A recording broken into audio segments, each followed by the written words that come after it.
definitely, as you said at the beginning, people think if they're going to get into property and there's going to be no problems, they're kidding themselves.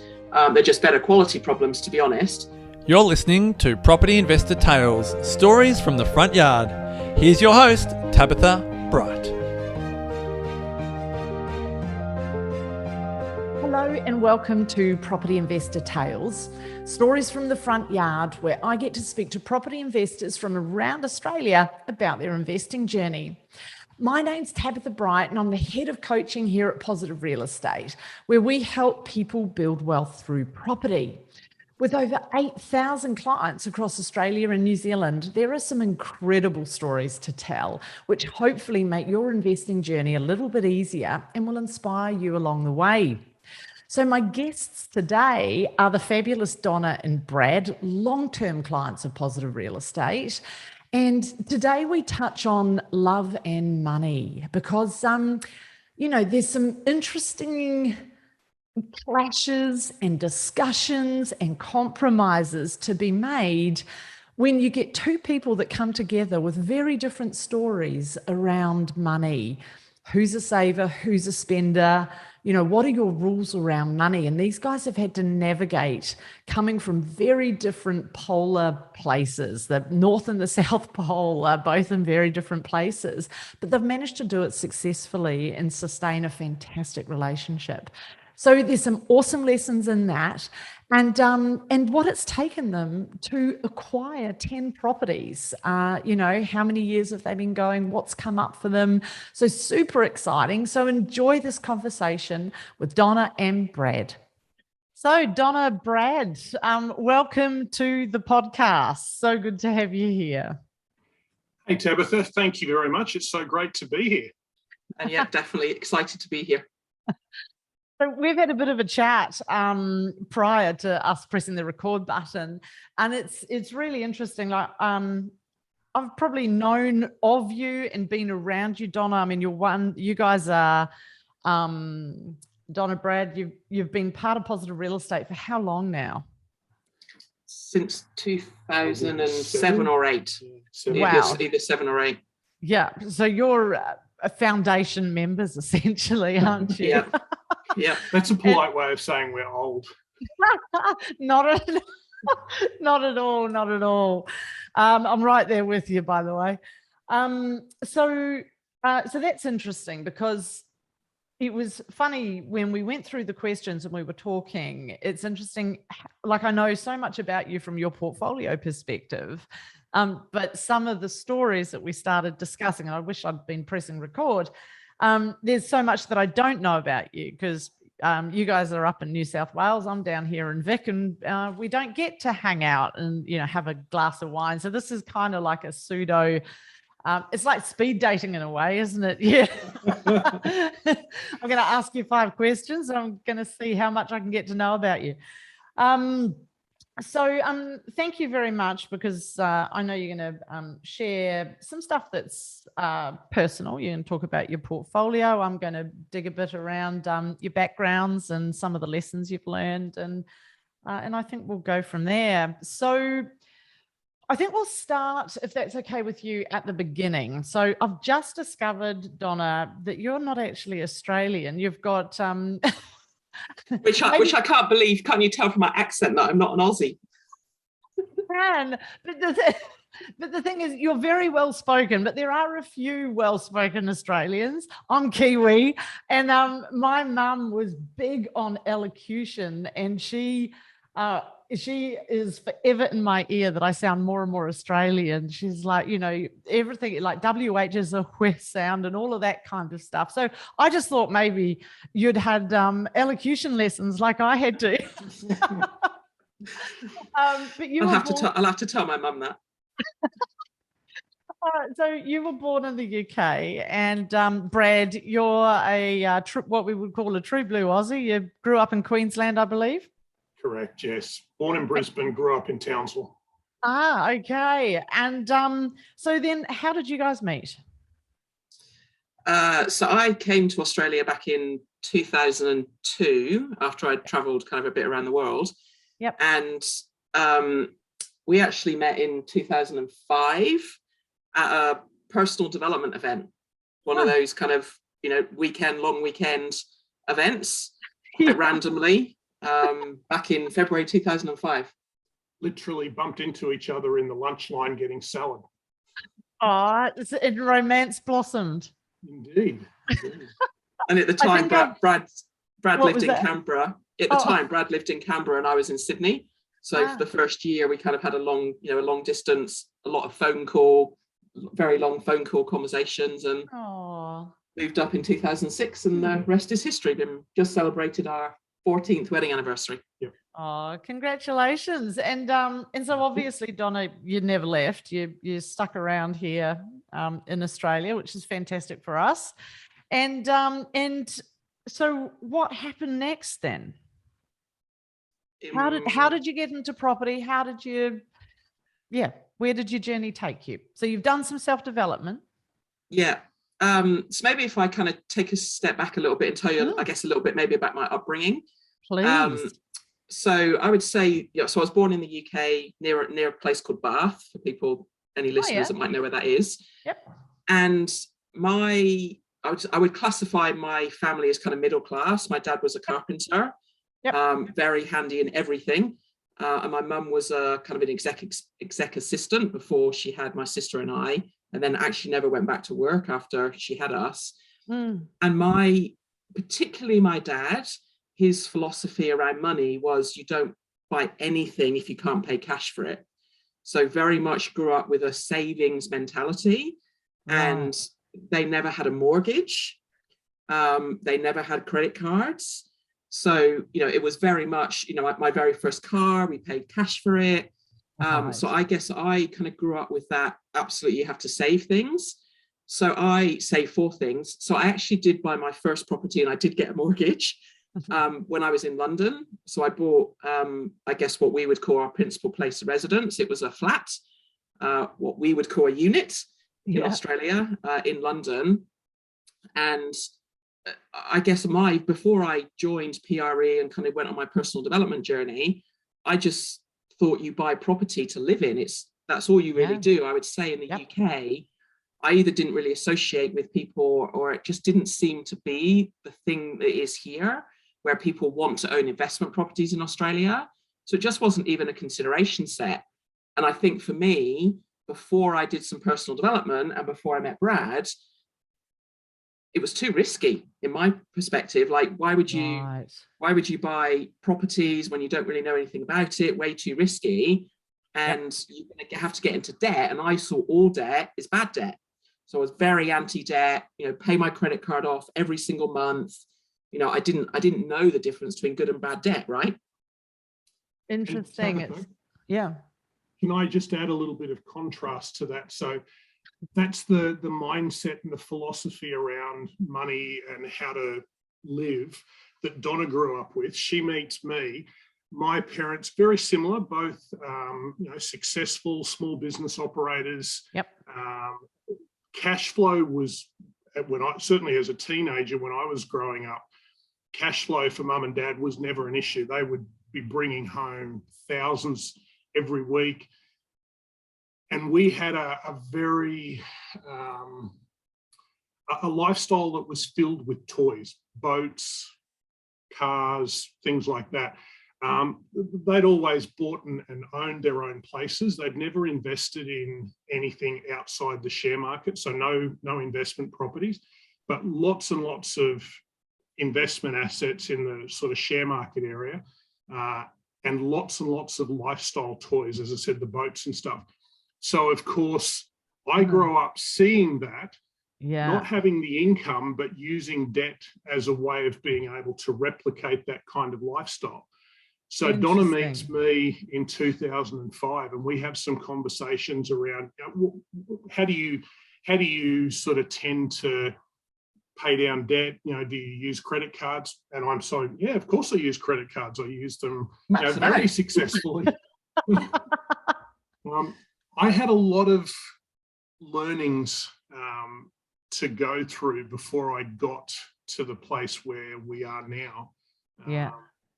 And no doubt throughout the podcast it'll sort of come out some of those lessons that I've had to learn. you had a spender mentality and I had a Very saver much. mentality. So we won't talk about relationship coaching here, but I think that's part of it. For anyone who is listening as a couple, it is really important to understand, because 100%. I possibly wouldn't have gone on this journey without him, because Brad had so much education around personal development and investing. He just wasn't doing it. Whereas I had the kind of mindset of, well, don't spend money on any of those sorts of stuff, right? But I guess for me, where it all changed was doing a lot of personal development. So my first kind of journey into personal development was with Tony Robbins. And it was going to his event called Wealth Mastery, which was all about your mindset around money and wealth. That's where I saw Jason speak for the first time in those days. And again, if it hadn't been for Brad, I probably may not have done anything with it. But Brad was like, well, let's just meet up with Jason. Let's, try to understand.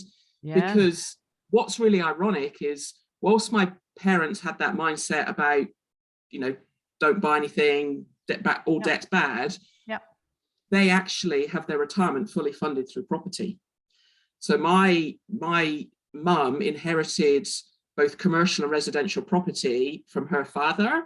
And that is what has been, it paid for a lot of our lifestyle and has paid for their retirement as they've got older. But I remember my dad saying to me so many times, particularly with residential property, don't touch it, Donna, it's more hassle than it's worth. Because I think people think when they get into property, there's no problems, there's no challenges, it's going to be smooth sailing. There's always, exactly, and there's always, tenant issues or stuff that needs to be repaired and things like that. And because my dad didn't want to spend money and all the properties were local to where we lived, he would go in and repair everything himself, as you can imagine. And used to even collect rent and stuff himself. But so then I went to see Jason and decided that I knew then, I guess, having the mindset stuff that I did, that I couldn't save myself to wealth. So yes, my bank account was going up, but you can't save yourself to wealth. So I knew that I needed to do some stuff. I think in hindsight, now seeing my parents with property, I chose property as my vehicle. Brad was probably at the time more interested in shares, but I like to be able to physically see something. I'm a complete property convert. And I knew that, I guess, again, when you start doing personal development, you can fast track your learning by a good coach, by learning from people who have been there. And so I was like, well, this guy seems to know what he's talking about. He's got a company, let's sign up. So we went and met with Jason and we signed up. So as I said, one of kind of your founding clients. And then actually, funnily enough, Brad was the first person to buy a property after we joined. And PRE was very different back then. It was, you were, teaching us how to do subdivisions and you name it. And we were putting in offer, 30 offers a week just to get through that process. It was very labor intensive. But it was also good in teaching you the mindset. Because I remember when I was putting in these offers, it scared me. Because I'm like, they haven't even signed it, they haven't even accepted it, like there's nothing. But that scared me doing that. One, because you're putting yourself out there. But two, just it was the thought of then letting go of all this money. So I don't know if you maybe want to talk about the first property you bought. Yeah, sure. So at the time, as I mentioned before, I was very good at accumulating debt. I think I had about $30,000 or $40,000 worth of credit card debt for things that either I didn't have any longer or that had been experiences. And so what really resonated with me on one of the investor nights was Jason had and Sam had a particular deal that was in casino, so regional New South Wales, and it was valued at 135 from memory, but it was a discount at 115. So I had to have a chat to mum and dad. They stumped up for the deposit. And I got into this little 2-bedroom apartment in regional New South Wales for 115,000. Within a very short space of time, I was able to finance out enough to pay off my credit card debt. I then held the property, And some of the things that we've learnt over the years is, Yep. as Donna will sort of get to a bit later, is patience. Yeah. I probably held on for a little longer than I should have, but still ended up selling that unit for I think it was just under 160,000. Yep. So I'd financed some money out already, plus then sold it for 160. So, 45,000 more than what I'd originally bought it awesome. for. Yep. And so that was a really great experience. And one of the lessons that I learned is very much around focus. And it sort of came up just before when Donna's dad said to her, stay away from residential property because it's full of issues.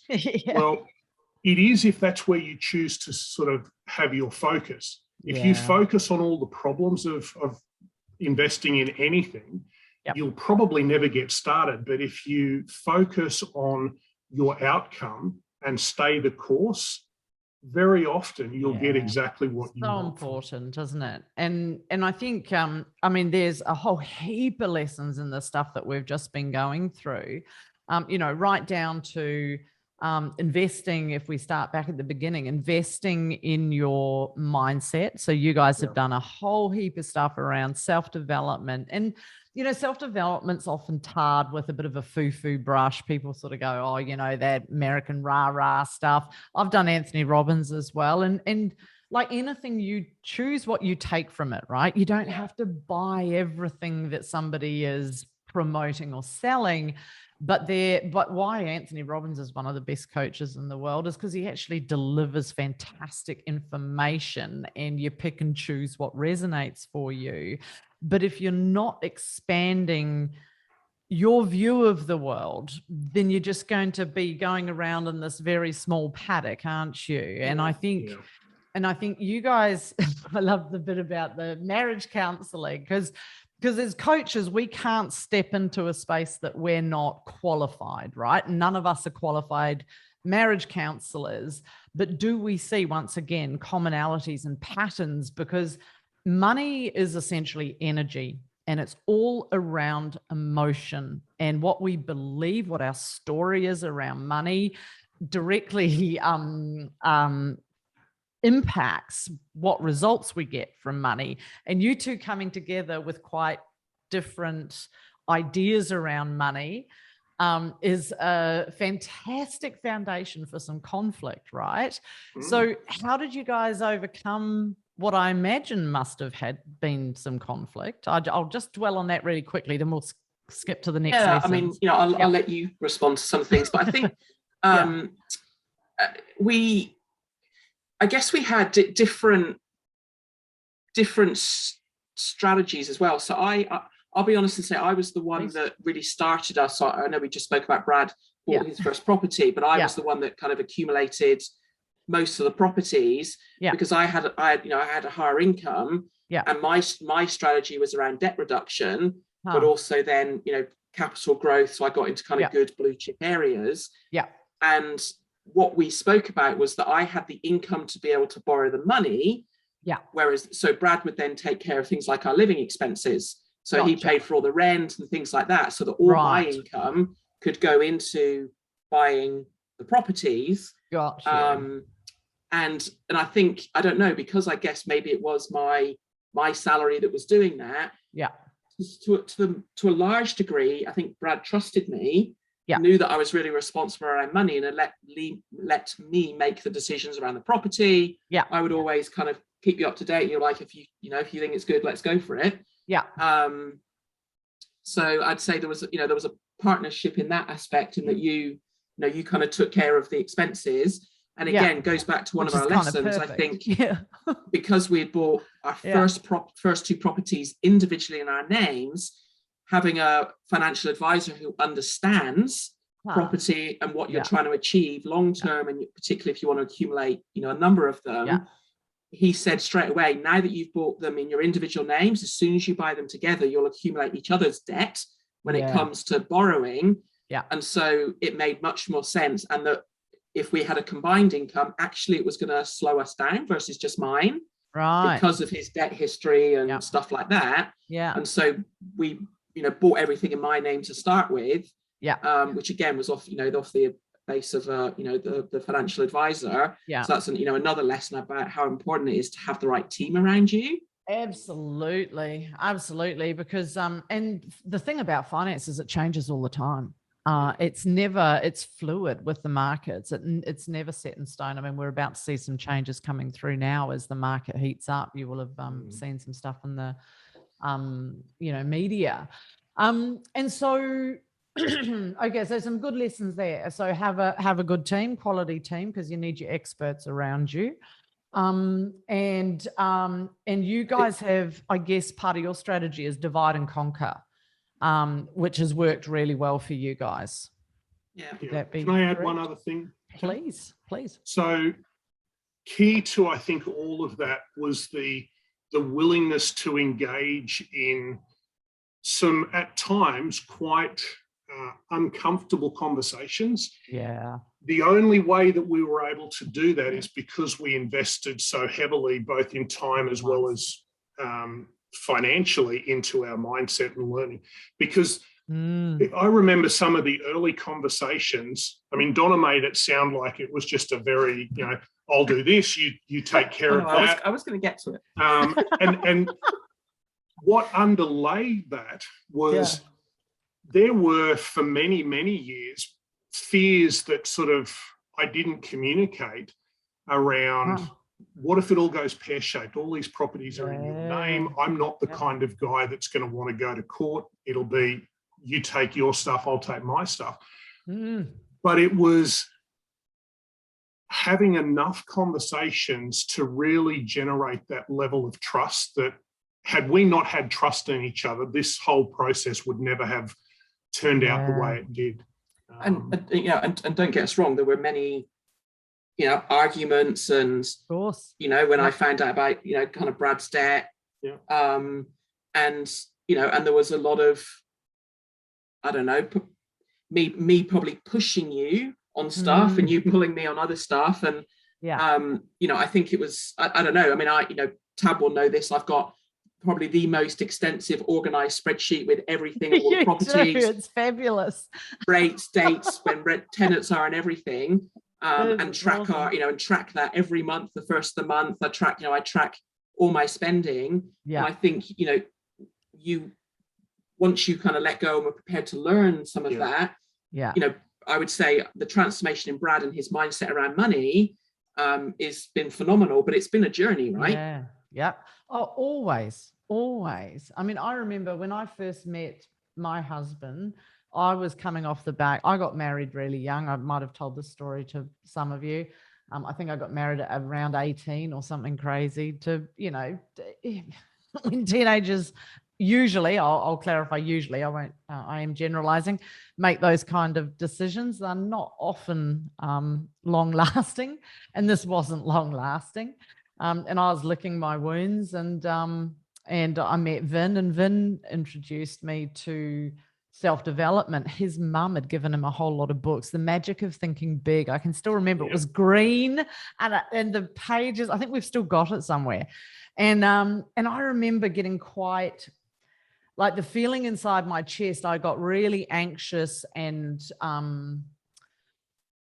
resistant to it, because I knew I was going to have to step into a space. I wasn't emotionally mature enough to go, I'm going to step into something I'm uncomfortable in. I was still in that space of just trying to keep everything the same and controlled and safe. And I think as soon as you can learn to step into being uncomfortable, there's magic in being uncomfortable, right? You learn stuff, you grow, you build self-esteem, you build confidence. But the flip side of that is it is uncomfortable and you are vulnerable. Would you guys agree? Yeah, absolutely. And without giving a Tony Robbins lesson, one of what he calls the 6 human needs is certainty. And the majority of the population is driven by certainty, which is exactly what you're talking about. And I'll confess, that is absolutely my driving force. However, the way that I was able to progress in my property journey was through education. Because when you're educated, you've got people around you, and you start to take the steps, You get certainty because you know what you're doing. Yeah. And that's where, you know, I've got certainty in the uncertainty, if that makes sense, because I now know what to look for, you know, if I don't, who to call up to ask questions on. And so that's what's so valuable, having someone like PRE to go on this journey with, is that when it does get a little bit scary, a lot of that fear is driven by not knowing, and stepping to that unknown will tap into the team around you. You'll learn that stuff, and so then you'll understand when there's an opportunity, what the fundamentals are to look at, right? So, sorry, Brad, you go. Sorry, I was just going to say one thing off the back of that. I've been reading some material recently on the differences between risk and fear. So I'm just going to go there. Great minds.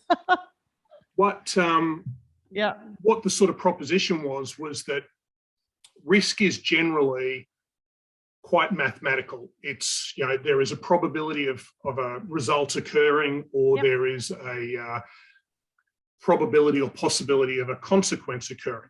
Whereas fear is that sometimes rational, sometimes irrational response to assessing risk. And often human beings are not really well equipped, without having gone through a heap of different experiences and learning, how to assess risk. So sometimes we think because we have fear around something, therefore the risk must be a lot higher. And if there's no fear, no emotional response, therefore it mustn't be that risky. So if we look at investing, it's very easy to assume that not investing is not risky because we've got no fear around it. But what we miss out on are those opportunities that can massively progress our wealth or our life experiences, versus looking at something and feeling a sense of fear because we don't understand something, and therefore going, okay, that must mean it's more risky. And quite often fear and risk actually have no real correlation. Well, it's risk. If you're fearful of investing, I'd say it's risky not to be. Absolutely.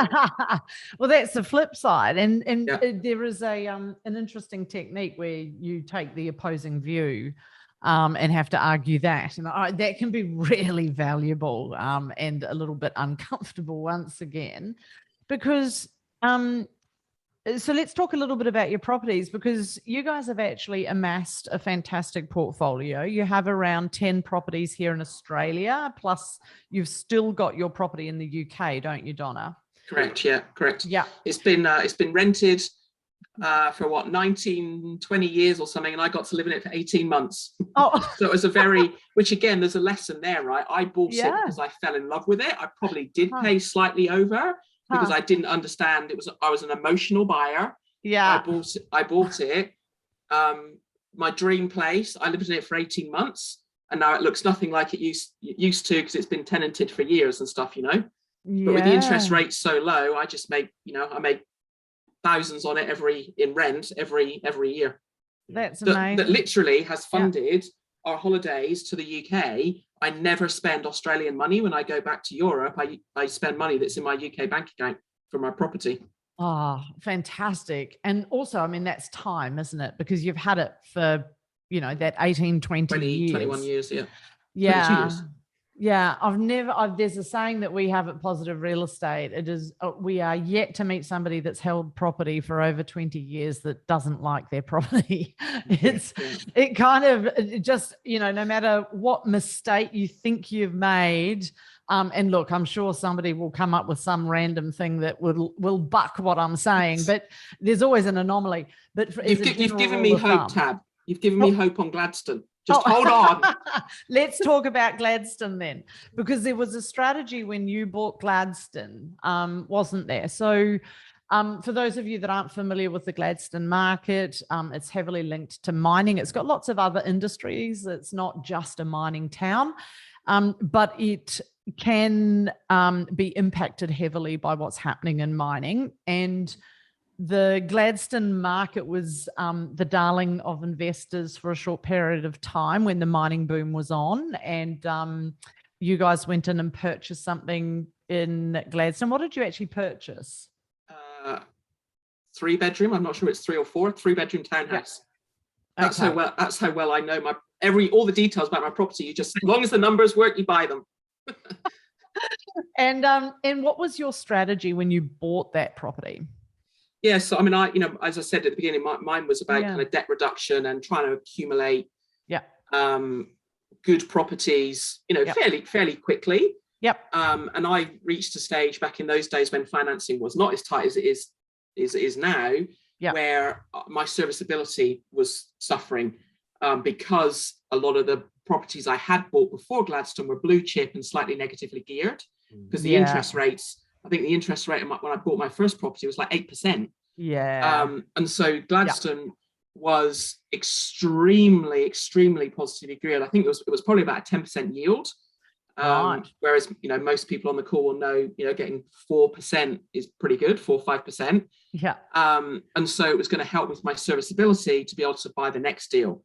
So it was extremely, I guess, tactical move to enable me to get back onto my strategy of accumulating blue chip properties. Yeah. And it's interesting because there's nothing wrong with that as a strategy.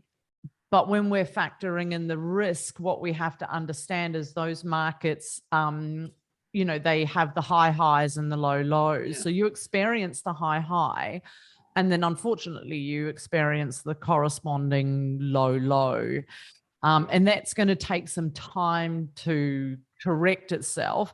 How long has it been flat since it came in off the high? Because basically that market was oversupplied. The values and the rents dropped. And now it's been in a recovery kind of phase for quite a number of years. So how many years do you think? So I guess I bought it off the plan in 2011, I think, completed 2013. Yeah. And then probably pretty much from kind of 14, 15, it really came off. Yeah. So maybe 5 years. 5 years. And now it's, it started to, to climb back up. Yeah. And I think, hindsight's a wonderful thing. And I think that's the thing about, about this property journey is not every decision you make is going to be the best decision. No. We learn as we go through. And I know there's people at PRE that have bought in mining towns. Would I do that again? No. Yep. I didn't fully understand probably the highs and the lows at the time. Just assume it's always going to be high. Yeah. And I think, for me, one of my key lessons and, tips for people is understand the market, understand where you are on the property clock, and buy in good locations where there is solid infrastructure, you're close to employment, et cetera, all the things that you teach. Because if I now had the knowledge that I had then, I wouldn't have bought into that sort of location, right? Yep, absolutely. And it's interesting, over the years, our coaching has changed as we've, honed our systems, and I'd like to say get better at it. Yeah, and one of the things that we do now with all of our clients is we talk about the upside. So, what are the benefits of buying a certain property? And then what are the trade-offs? Because there is no perfect property, right? There's always going to be a trade-off. If it's a blue chip property, your trade-off is your yield. If it's a mining town, your trade-off is the volatility. And I mean, we're not in mining towns at all now. We very seldom do regional even. And Brad, I'm like you, I've bought regional. I've held my regional for a very long time, which has meant that it has delivered a wonderful result. But if I had my time again, I'd only buy blue chip where I could afford to buy it and hold it. And I think the wonderful thing about this market is because interest rates are, however long it lasts, so low, it's enabled people to really get into those bluer chip areas. Where before, when we were looking at those regional areas and the mining towns, like you were saying, Donna, it was about cash flow and being able to support our portfolios. Because I remember we used to leave people like, really big buffers when interest rates were high, because the cost of holding was one of the risk factors, right? Whereas for those people that are investing in the last sort of 3 to 5 years, that hasn't really been a factor. Yeah. And all the markets have different cycles. But I think, you know, you guys have learned some really important stuff, but with that, your mindset has grown, I would imagine. Like, you're much better at worrying about the stuff that needs to be worried about and not worrying about the small bumps. Yeah. Yeah, I mean, you know, definitely, as you said at the Yeah. beginning, you know, people think if they're going to get into property and there's going to be no problems, they're kidding themselves. They're just better quality problems, to be honest. Yeah. And I think, you know, I think your point on people going in with their eyes wide open about the upsides and the downsides helps So you, important. again, from your mindset perspective, manage it when it might be vacant for a week, or, you know, in COVID where, you know, people couldn't afford to pay, and, you know, we got 2 properties down in Melbourne and the rents have dropped loads, but I know it's going to come back. Interest rates are low, so you know, it doesn't matter. And then, you know, while the rental in Melbourne hasn't gone back up, my rents in other areas in New South Wales and in Brisbane have gone through the roof, that are making up for that. So I think, you know, another key lesson is around diversifying your portfolio, particularly from a location perspective, because if you fully understand the property clock, when it's booming in Brisbane, which it will be, it will be, you know, it will be down in Sydney, for example. So if you've got everything in one area, you're not going to get the same level of growth and diversity. And there's so many people that, I mean, it's funny, Brad and I don't really talk about our property portfolio that much with people. Believe it or not, I only told my parents that I had the portfolio that I had probably about 2 years ago, because I knew they would worry. They would freak out and they would worry, right? Even though Brad used to make comments about Donna buys properties like other people buy shoes, but you'd feel like that. Hashtag truth.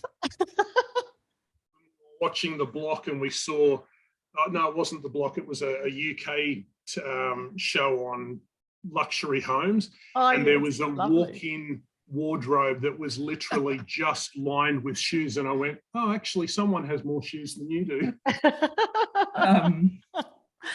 But so, we don't really talk about it that much with friends unless we know they're on kind of the same journey and mindset. And actually there's you know, there's three of my friends that are in PRE and have bought properties. But there's a lot of people that we speak to, and there's someone that Brad works with at the moment in the army who does have a few properties, but he's trying to get into the market as a certain amount of money, and so thinks about, oh, I could buy, you know, in a regional town, and we're going, don't.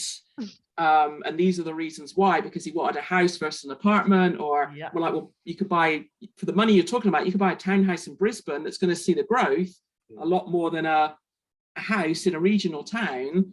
But it's, you know, I think a lesson that I learned very early on in PRE is so many people who get in who aren't educated buying their own backyard because they don't know anything else, and they can see it. At the very beginning, I didn't see one of the properties I bought. I looked at the numbers, I looked at the location and all the statistics around it, never even saw the property. In fact, I've never seen Gladstone, understandably because of where it's based, but there's a lot of them that I'd never seen. I think I've pretty much seen all of them now, because it was about the numbers working and taking that emotion out of it. And just quickly to loop back to, you mentioned before about the education and the mindset. Sometimes those two combine in quite unusual ways. And I'll use this property that we now have here in Mossman as, I think, a perfect example. This came up as a off-market opportunity. Donna got a text message and looked at it and went, a 3 to 4 bedroom townhouse in Mossman, there's no way we could afford that. It just happened to be in the height of the COVID restrictions last year, and there was a lot of concern with the tenant not wanting people to come in. Donna was lucky enough to be able to get a viewing, walked in, looked around and went, this is definitely not my forever home, and was almost going to walk out when the real estate agent made a comment that appealed to Donna's investor mindset, and she went, ooh, there's a deal in this. And as a result, we bought this place basically November, December last year. We settled in January and we finally got in May, did a bit of a renovation, and we're comfortably sitting on, I would say, unrealised gains of multiple six figures just because Donna took action. $500,000. Yeah, so roughly $500,000 of increased equity just because Donna saw the deal in this place. Yeah, that's awesome. That is awesome. Which is, I think that's the thing is, if you've never been on this journey, and there's, we sometimes kick ourselves back Gladstone. I'm like, it is that whole journey that you learn through the process. And it was absolutely, we absolutely love living here now. Yeah. But when I first walked in, because it had been tenanted for 25 years, the same carpet, it was, not great. Yeah. And I then got talking to him and just absolutely saw the deal. And I was struggling to buy a principal place of residence because I didn't want to pay over the odds for it because of what we had learned. And so every time we saw somewhere and it would go for stupid prices, like I'm not participating. Yeah. And so then being able to get this off market, and I was the only one that had my finance sorted as well, so I was able to do it. So preparation is the key. Preparation, understanding what you can and can't borrow. Understanding one of the key things is around adding value. So not only I would say I got it at a good discount at the time. Yeah. I knew that there was add value in the reno. Yeah. Then I knew you could ride the market in a discretionary suburb like Mossman. So it was kind of a win-win-win. I think I actually sent the details to Sam to get his view, and he was like, "If you don't buy it, Donna, I will." He's probably still cursing that you bought it.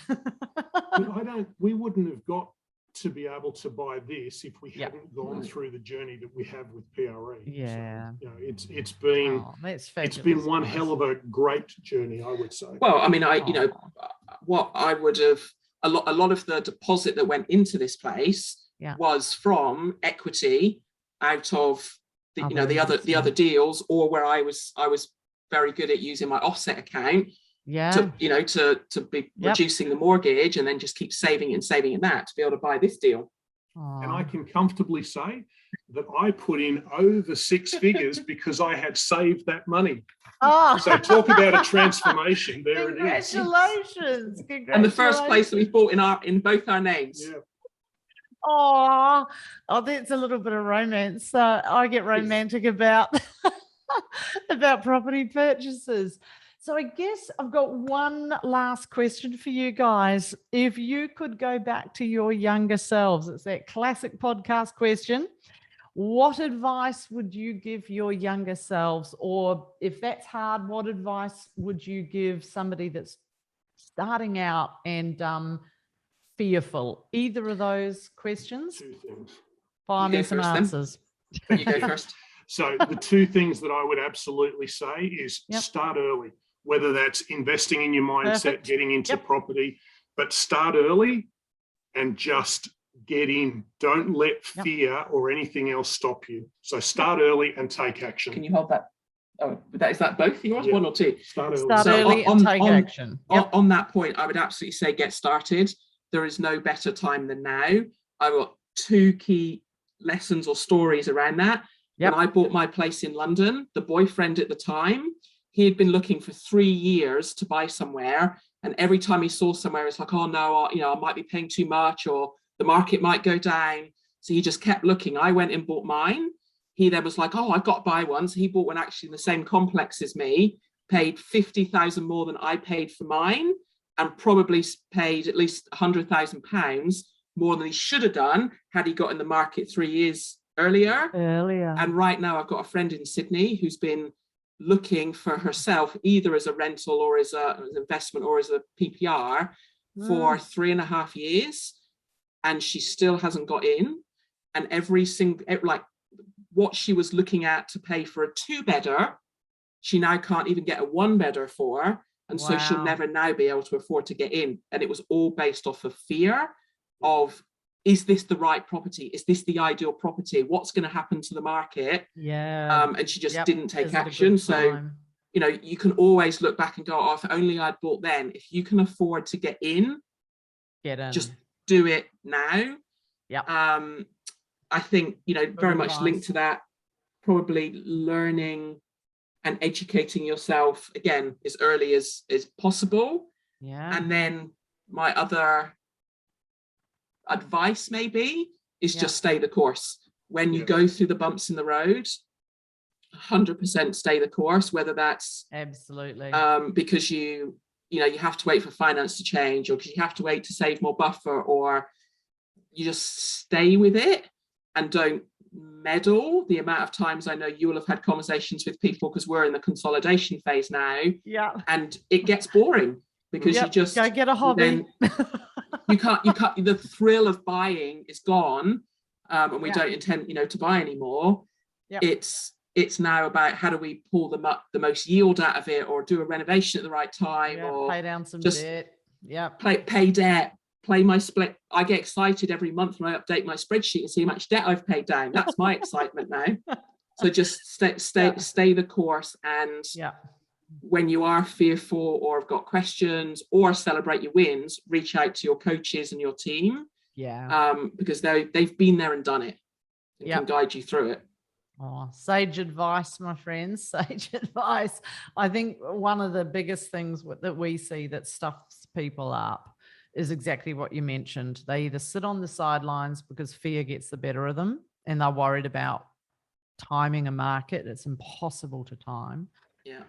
Or they shoot themselves in the foot and they sell when all property goes through cycles. Property will go backwards, rents will drop, rents will go up, property climbs again.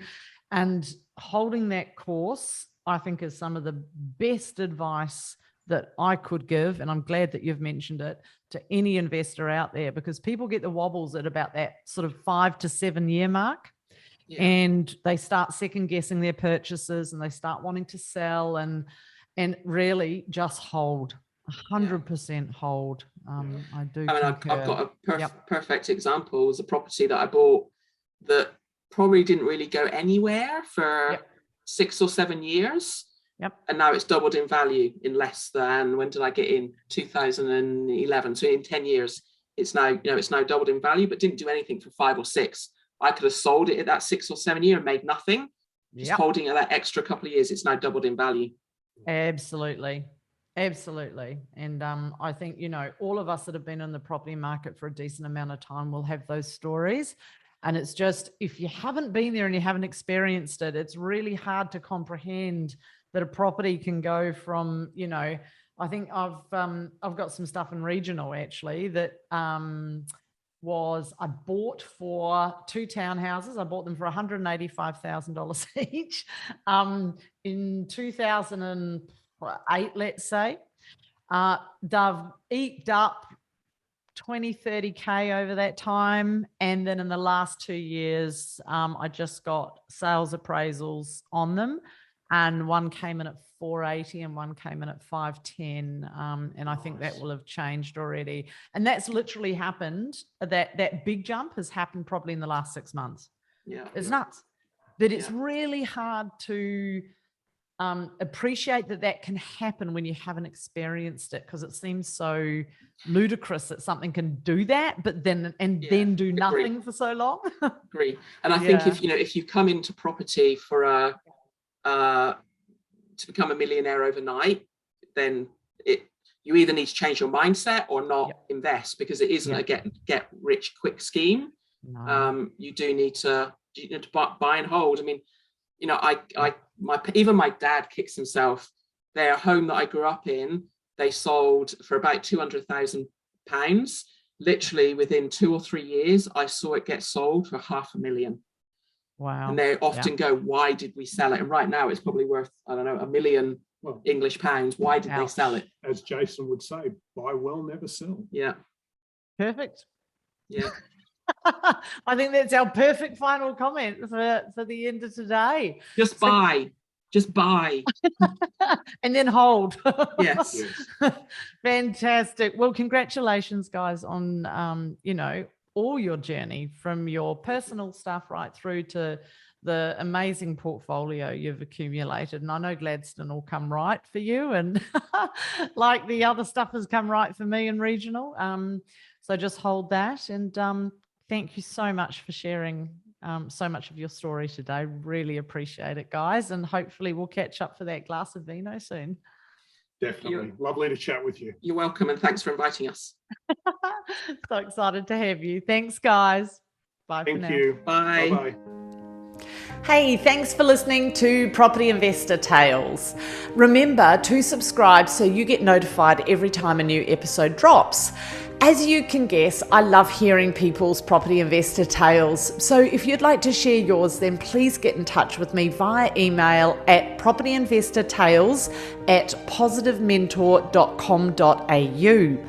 We would also love your feedback, and I would appreciate a 5-star review over on Apple Podcasts or Spotify. Remember, you can watch all of these podcasts over on YouTube at Positive Mentor or at positivementor.com.au. Until then, take care, happy investing, and bye for now.